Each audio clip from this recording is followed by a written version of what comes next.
You're listening to the Fitzy and Whipper podcast. Really excited about this because, Scotty Pape, we know the Barefoot Investor and how important he's been for finance, but we want to focus on the kids. And as Scott's always said, that the next generation is the one that we need to look after. And as parents now, it is so vital that we teach our kids about money. His new book, Barefoot Kids, Your Epic Money Adventure, is out now online and all good bookstores. And he joins us now. Scotty Pape! Good morning, guys. How you going? Scotty, we're good, mate. Before we get onto the book, we had a beer not long ago. Scotty said to me, mate, forget everything, buy a racehorse and a boat. It's a really good investment. No, he did not say that at all. I actually think that I was talking about Dogecoin. That's what we were talking about. Scotty, If you remember rightly? I think so. Scotty, can you tell me, we were talking about this the other day, the idea of people's quiet quitting that goes on.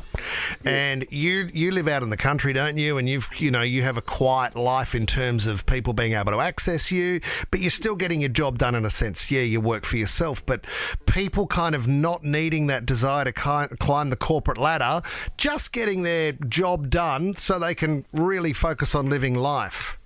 Yeah, I can tell you that, obviously I live out on a farm. I'm doing this from my farm, and I think COVID, that's one thing that's come out of COVID. People have realised that they don't have to travel 45 minutes in via public transport to shuffle emails around and then go home. So the idea that you can work from home obviously has been a big one. And I can tell you, just around my area, there is so many people doing the tree change and moving out here. It's a really good thing. Can we talk about... All right, let's focus on the kids. Can I ask you, Scotty, what age do kids start understanding the concept of money? Is there a certain age, or is it up to the parents teaching them? I think it's up to the parents teaching them. Like, I've got a 4-year-old, and she goes, and we live on a farm, obviously, so she goes and collects the eggs. Sometimes they get scrambled. That's okay. Yep. But effectively, all I'm trying to do is not really teach them about money. Money's just sort of the tool to actually teach them to get out of bed and enjoy working, to save up for a goal, like to achieve a goal, and to actually be kind and generous. So maybe you might want to buy some flowers for Gran or that sort of thing. So for me, it's not so much about money, it's more about the ideas behind it. Because, I don't know if we created the wrong idea, but, we've got 2 jars at home for Ted and Jack, for the boys 6 and 7, and if they do something, you can get $1, that kind of thing. Good. Yeah, it's good, it works, but it becomes a bit disposable as well, because you're using it as a very easy card to play for one of the kids.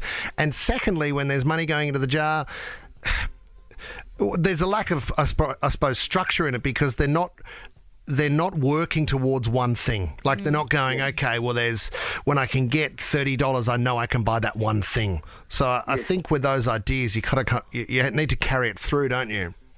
Yeah, and one of the things, like, I'm a dad of 4 kids under the age of 9, so my life is just a nightmare most of the time. It's a total schmozzle. What I tried to do with this book is to actually write directly to kids. So it's for primary kids between 5 and, say, 14 or thereabouts. But it's written directly to the kids. So the parents obviously have control. But what I wanted is the kids to actually take this on board.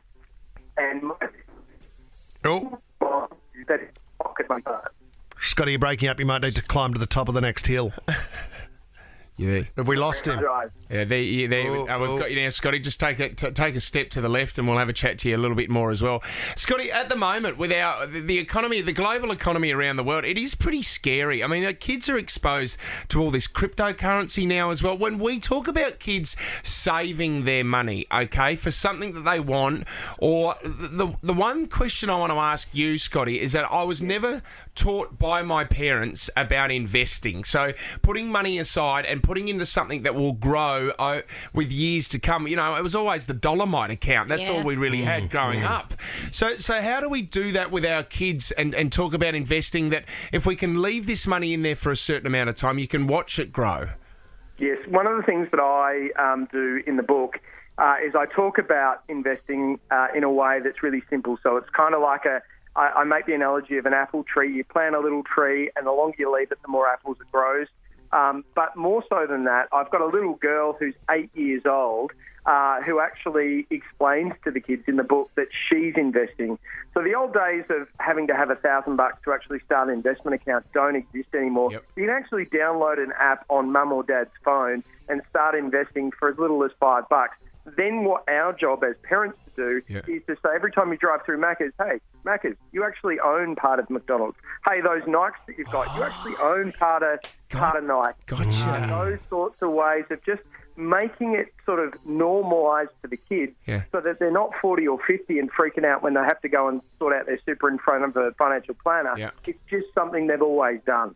So stock market is still big for you, you know, investing into companies that you think are, you know, for kids. I mean, Disney's another one as well that a lot of kids like to invest in. Is that still the big one for you, Scotty?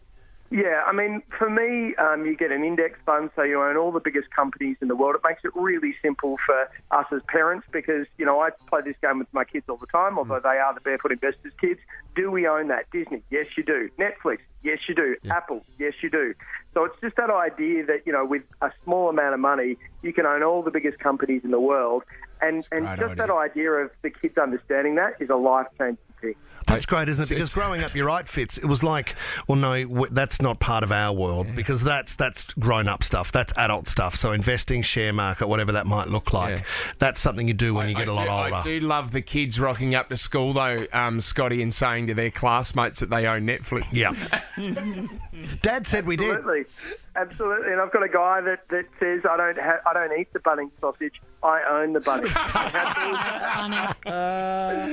That is great. What a great message, Scotty. No, it is. It is a great book, Scotty, and especially one for kids because I mean, Barefoot Investor. We read it to our kids and we try to explain it, but this way is the best way to do it through your books, and we really appreciate your time, buddy. Thank you very much, guys. I really appreciate it. And I was joking about the Dogecoin. We are not investing in Dogecoin. Oh, no. Stay away from crypto, Scotty. Yeah, absolutely. Well done. Thanks, buddy. Thanks, guys. You're listening to the Fitzy and Whipper podcast.